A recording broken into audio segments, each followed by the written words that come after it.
ଶ୍ରୋତା ବନ୍ଧୁ କବିତାଟିଏ କବି ହୃଦୟର ନିବିଡ଼ତମ ଆବେଗରୁ ଉଚ୍ଚାରିତ ହୋଇ ତାର ହୃଦୟାସନରେ ଅଭିଷିକ୍ତ ହୋଇଥାଏ।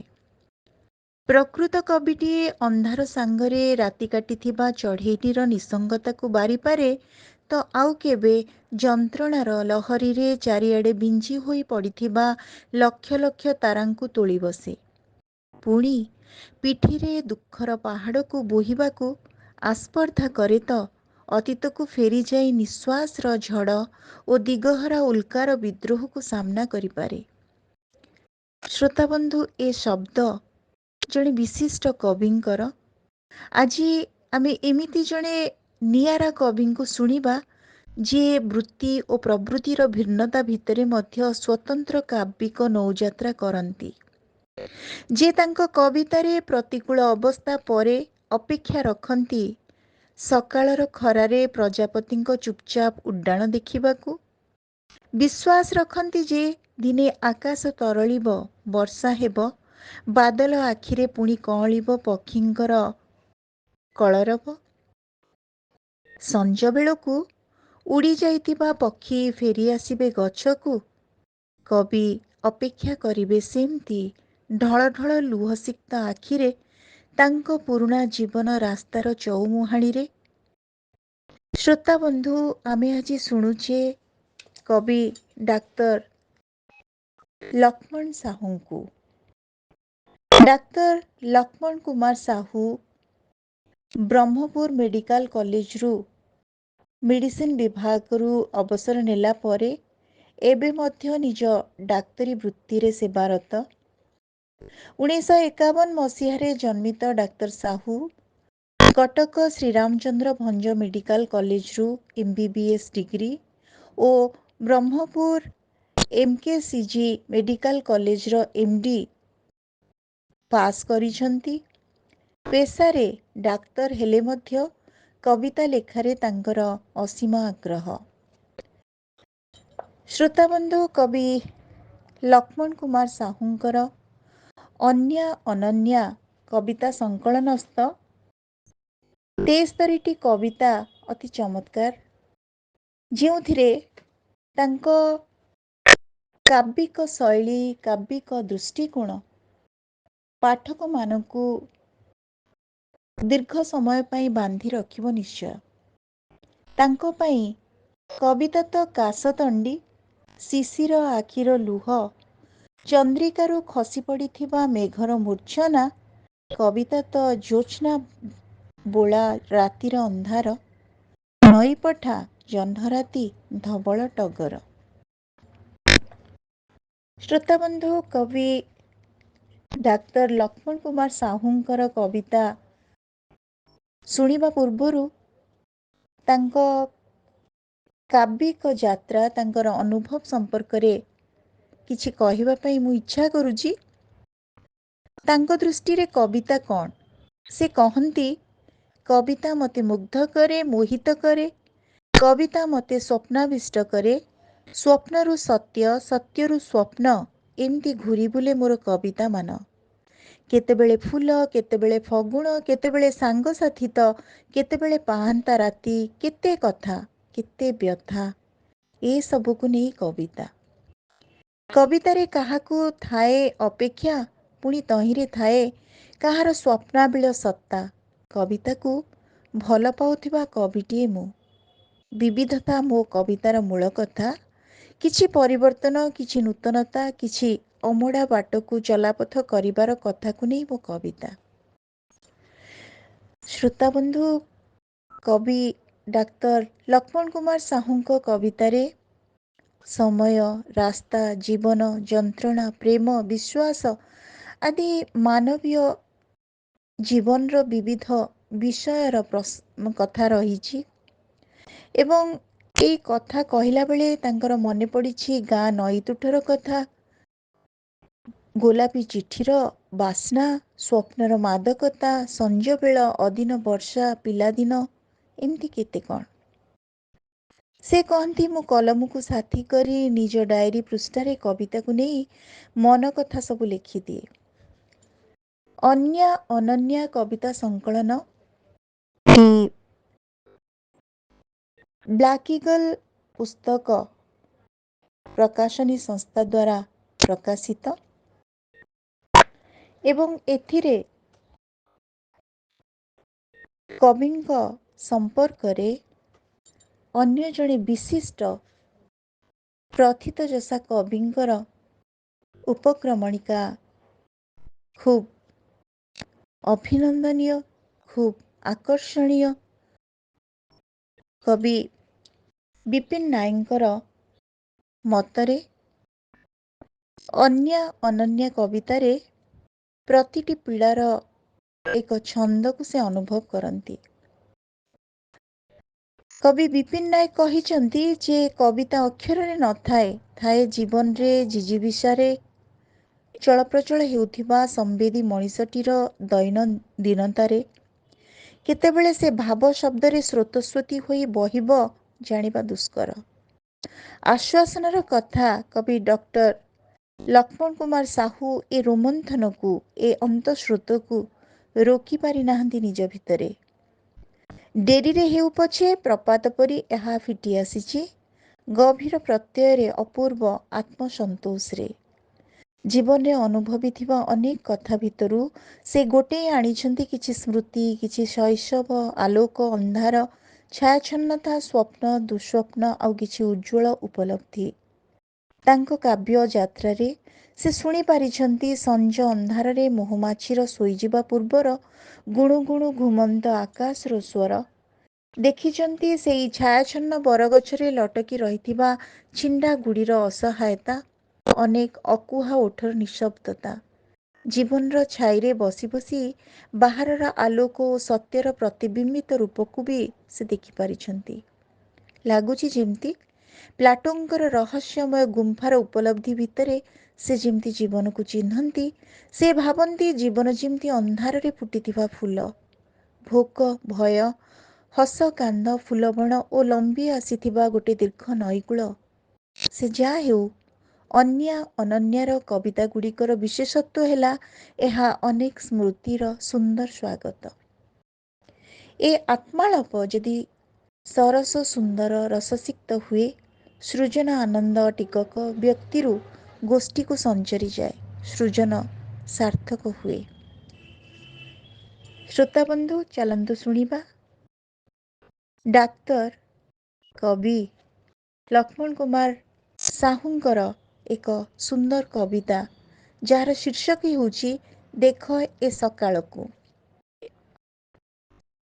ଦେଖ କେମିତି ଏ ସକାଳ ଆସୁଛି, ପାଟ ପଟୁଆରରେ ସମୁଦ୍ର ଲହରୀ ଭିତରୁ ସୂର୍ଯ୍ୟ ଆତ୍ମସମର୍ପଣ କରିଦେଉଛି। ଯୁଦ୍ଧ ଘୋଷଣା ପୂର୍ବରୁ ସବୁ ଶଙ୍ଖରେ ନିନାଦ। ସକାଳ ଆଉ ଖରା ପରସ୍ପରକୁ ଗଳାରେ ଲଗାଇବା ପୂର୍ବରୁ ପକ୍ଷୀମାନେ ଉଡ଼ିଲେଣି ମଥାନ ଉପରେ। ଛାଇ ସବୁ ହାତ ହଲେଇ ଚାଲିଲେଣି। ଗାଁ ଦାଣ୍ଡ କାଦୁଅ ରାସ୍ତାରେ ଗୁଡ଼ି ଉଡ଼ଉଥିବା ପିଲାର ଦେହରେ କଅଁଳି ଯାଉଛି ଡିଣା। ସକାଳ ଡଙ୍ଗାରେ ବସି ନଦୀ ପାର ହେବାକୁ ଯାଉଛି ପବନ ଚହଟା ବାସ୍ନା। ଜୁଡ଼ୁବୁଡ଼ୁ ସ୍ୱପ୍ନରେ ପିଲାଟି ଧାଉଁଛି ସ୍କୁଲ। କବାଟ କଣରେ ଲୁଚାଇ ଦେଇଛି ତାର ସ୍ନେହର ଖେଳଣା। ଚାଷୀ କାନ୍ଧରେ ଲଙ୍ଗଳ। ସକାଳର ପଖାଳରେ ଓଠରୁ ଝରୁଛି ତାର ଗୁଣୁ ଗୁଣୁ ଗୀତର ଗୁଞ୍ଜନ। କୁନି ପିଲାଟି ନିର୍ମାୟା ମନରେ ତାକୁ ତା ପ୍ରିୟ କଣ୍ଢେଇ ଯାଚୁଛି। ସକାଳ କହୁଛି, ତୁ ଖେଳୁଥା, ମୁଁ ଯାଉଛି। ନିର୍ମାୟା ମନରେ ତାକୁ ତା ପ୍ରିୟ କଣ୍ଢେଇ ଯାଚୁଛି। ସକାଳ କହୁଛି, ତୁ ଖେଳୁଥା, ମୁଁ ଯାଉଛି। ଫୁଟି ନଥିବା ଫୁଲଟି ସ୍ୱପ୍ନରେ ହସୁଛି। ଫୁଟି ନଥିବା ଫୁଲଟି ସ୍ୱପ୍ନରେ ହସୁଛି।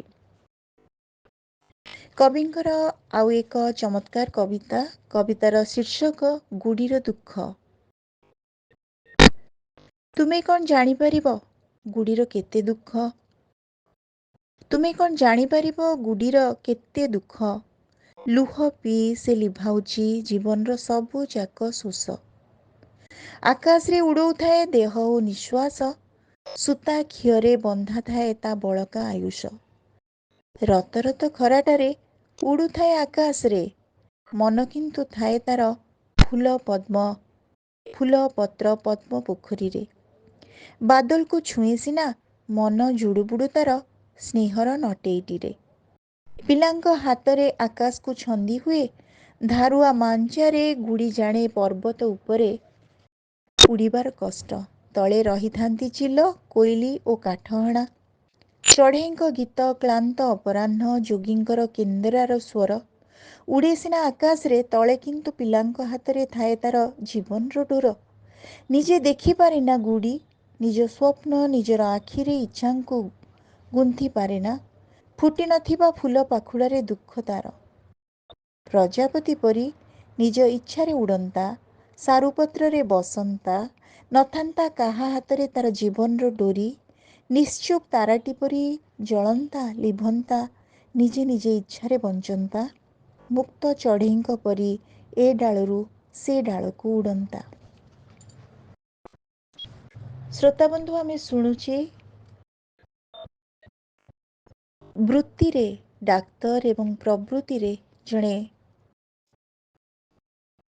ସ୍ୱତନ୍ତ୍ର ଚିନ୍ତନଧାରୀ କବିଙ୍କୁ, କବି ଡାକ୍ତର ଲକ୍ଷ୍ମଣ କୁମାର ସାହୁଙ୍କୁ। ଅନ୍ୟା ଅନନ୍ୟା କବିତା ସଂକଳନସ୍ଥ 73ଟି କବିତା ଭିତରୁ ଅନ୍ୟ ଏକ ଚମତ୍କାର କବିତା। କବିତାର ଶୀର୍ଷକ ଦୁଃଖ କାହାର ନାହିଁ। କବିତାଟି ଏମିତି: ମୁଁ ତ ଛୋଟ ଛୋଟ ଦୁଃଖରେ ଚିନ୍ତିତ କରିଛି ମନ। ମୁଁ ତ ଛୋଟ ଛୋଟ ଦୁଃଖରେ ଚିନ୍ତିତ କରିଛି ମନ, ମୋ ରକ୍ତରେ ଦୁଃଖର ପବନ। ଦୁଃଖ ମୋର ଝାଳ ଓ ନିଶ୍ୱାସ, ଧସି ଯାଇଥିବା ଅତଡ଼ା ତଳେ ବିତୁଛି ମୋ ଦୁଃଖର ଜୀବନ। ଜୀବନର ଜଟିଳ ଗଣିତ କଷୁ କଷୁ ହଜେଇ ଦେଇଛି କେତେ ସ୍ନେହର ଖେଳଣା। କାନ୍ଦି ପାରିନଥିବା କେତେ ବିବଶ କାନ୍ଦଣା। ଦୁଃଖ ତ ମୋ ବାୟା ବସା ଚାଳରେ, ନିଦରେ ସ୍ୱପ୍ନ ହୋଇ ଚାଲିଲେଣି ଟଳମଳ କୋହର କଣ୍ଠରେ। ଦୁଃଖ ବେଳେବେଳେ ଅଜ୍ଞାତ ଅନ୍ଧାରରେ, କେଶ ବାନ୍ଧି ଆଖିର ଲୁହରେ ମୋ ଦୁଃଖ ସାଙ୍ଗରେ ମିଶି ଯାଇଛି। କିଏ ଛାଡ଼ି ଯାଇଥିବା ଆଉ ଗୋଟେ ଦୁଃଖ, ତାକୁ ମଧ୍ୟ ଧୋଇ ପୋଛି ଆଉଁଶୁଛି। ଓଠରେ ଚାପି ରଖିଛି ସେ ଦୁଃଖର ପ୍ରପାତ। ଛାତିରେ ଛାତିଏ ଦୁଃଖ, ଛାତିରେ ଛାତିଏ ଦୁଃଖ, ଚଢ଼ିବାକୁ ଅଛି ମୋତେ ଅନେକ ପାହାଚ। ଓଠରେ ଚାପି ରଖିଛି ସେ ଦୁଃଖର ପ୍ରପାତ। ଛାତିରେ ଛାତିଏ ଦୁଃଖ, ଚଢ଼ିବାକୁ ଅଛି ମୋତେ ଅନେକ ପାହାଚ। ଶ୍ରୋତାବନ୍ଧୁ, ଆପଣ ଅନୁଭବ କରିପାରୁଥିବେ ବୃତ୍ତିଗତ ଜୀବନରେ ଜଣେ ଡାକ୍ତର, କିନ୍ତୁ ଆବେଗରେ ଜଣେ ଭାବପ୍ରବଣ କବି କି ସୁନ୍ଦର ଭାବେ ବାହ୍ୟ ଜଗତକୁ, ଅନ୍ତର୍ଜଗତକୁ ସେ ବୁଝିପାରନ୍ତି। ଆଉ ଗୋଟେ ତାଙ୍କର ଏକ ରୋମାଣ୍ଟିକ କବିତା। କବି ଯଦି ଆବେଗପ୍ରବଣ ହେଉଛି, ତେବେ ସେଥିରେ ପ୍ରେମର ପ୍ଲାବନ ତ ନିଶ୍ଚୟ ଆସେ। ତେବେ କବି ଜାଣନ୍ତି ତାଙ୍କର ଆବେଗ ଗଛ ପାଇଁ, ଚଢ଼େଇ ପାଇଁ, ମଣିଷ ପାଇଁ ଏବଂ ସମସ୍ତ ଏ ଜଗତର ପ୍ରତିଟି ଜୀବଜନ୍ତୁ ପାଇଁ। କବିତାର ଶୀର୍ଷକ ତୁମେ ଆସିବ ବୋଲି। କବିତାଟି ଏମିତି: ତୁମେ ଆସିବ ବୋଲି ସ୍ୱପ୍ନଟିଏ ମୋ ଭିତରେ। ତୁମେ ଆସିବ ବୋଲି ସ୍ୱପ୍ନଟିଏ ମୋ ଭିତରେ ଭାଙ୍ଗୁଛି ଲହଡ଼ି। ପର୍ଦ୍ଦା ଫାଙ୍କରେ ଭୁଆସୁଣୀ ପରି ଚାହିଁଛି ମୋ ଚାତକର ଆଖି। ତୁମକୁ ପାଛୋଟି ନେବାକୁ ଶୁଭିଲାଣି ଶଙ୍କା ସ୍ୱର, ଆମ୍ବ ଡାଳରେ ଝୁଲୁଛି ପେନ୍ଥାଏ ବଉଳ। ତୁମକୁ ପାଛୋଟି ନେବାକୁ ଶୁଭିଲାଣି ଶଙ୍କା ସ୍ୱର, ତୁମକୁ ପାଛୋଟି ନେବାକୁ ଶୁଭିଲାଣି ଶଙ୍ଖ ସ୍ୱର, ଆମ୍ବ ଡାଳରେ ଝୁଲୁଛି ପେନ୍ଥାଏ ବଉଳ। ତୁମେ ଆସିବ ବୋଲି ଶୁଭିଲାଣି ରୁଣୁଝୁଣୁ ଚୁଡ଼ିର ଝଙ୍କାର, ଗମ୍ ଗମ୍ ଝାଳର ନିଶ୍ୱାସ, କଫି ପିଆଲାରେ ଓଠ ଭରା ଉଷୁମ ଅପେକ୍ଷା। ସେଦିନ ସାକ୍ଷାତରେ ଥିବା ତୁମ ଆଖିର କୌତୂହଳ ନିମନ୍ତ୍ରଣ। ଭିଜୁଛନ୍ତି ସହଜ ଖରାରେ ବୋଳି ହୋଇ ସ୍ନେହ ଆଉ କାକରର ସବୁ ପ୍ରତିଶ୍ରୁତି। ବିଞ୍ଚି ହୋଇ ପଡ଼ିଛି ଏଠି ତୁମର ସବୁଯାକ ଚିଠି। ତୁମେ ଆସିବ ଚଉରା ମୂଳ ଝୋଟିରେ, ସେଫାଳିର ଗାଲିଚାରେ, ଫେରି ଆସିବା ପକ୍ଷୀ ପରି ଅଣାୟତ୍ତ ଇଚ୍ଛାଙ୍କ ସୁଅରେ, ଖୋଲିବାକୁ ଅଧା ଦେଖା ସ୍ୱପ୍ନର କବାଟ। ବାଟରେ ଅଟକିଥିବା ଉଜାଣି ସମ୍ପର୍କ। ତୁମେ ଆସିବ ଚଉରା ମୂଳ ଝୋଟିରେ ସେଫାଳିର ଗାଲିଚାରେ, ଫେରି ଆସିବା ପକ୍ଷୀ ପରି ଅଣାୟତ ଇଚ୍ଛାଙ୍କ ସୁଅରେ, ଖୋଲିବାକୁ ଅଧା ଦେଖା ସ୍ୱପ୍ନର କବାଟ, ବାଟରେ ଅଟକିଥିବା ଉଜାଣି ସମ୍ପର୍କ। ଶ୍ରୋତାବନ୍ଧୁ, କବିତାର ଏ ଯାତ୍ରା କବିଙ୍କ ପାଇଁ ଖୁବ୍ ବ୍ୟକ୍ତିଗତ ହେଇପାରେ, କିନ୍ତୁ ପାଠକମାନଙ୍କ ପାଖରେ ଯେତେବେଳେ ପୁସ୍ତକଟି ସେ ସମର୍ପି ଦେଇଛନ୍ତି, ସେତେବେଳେ ଏହା ପାଠକର। ଆଶା କରୁଛି ଅନନ୍ୟା କବିତା ପୁସ୍ତକଟି ଆପଣମାନଙ୍କ ନିମନ୍ତେ ନିଶ୍ଚିତ ଭାବରେ ହୃଦୟ ହେବ।